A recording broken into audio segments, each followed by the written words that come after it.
Hey everyone, welcome back.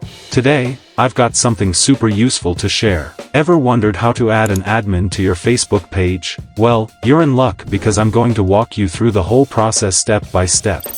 Part 1. Log in your account. Make sure you're logged into your Facebook account. Now, head over to Page in the left side column. I've got my page here.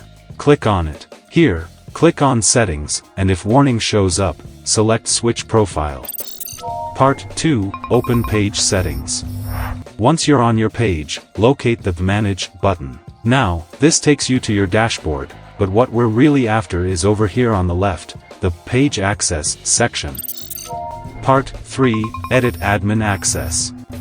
This is where the magic happens. Your current access will be displayed. This is my main account, and I've got all the permissions, deletion, content, messages, the works. Now, let's say you want to grant someone similar powers. Click on Add New.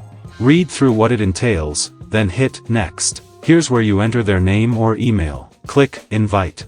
They'll receive an email inviting them to take up the role. All they have to do is accept, and voila, they're an admin. But wait, there's more.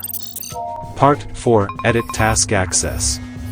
You can also give task-specific access or even appoint a community manager. Task access allows for specific management using tools like Meta Business Suite or Creator Studio. If you're thinking community management, this is where you add a community manager. They'll handle chat moderation, enforce community standards, and oversee admins. Click Add Community Manager, enter their details, and send the invite. Just like before, they accept the email invite, and they're in. And that's it.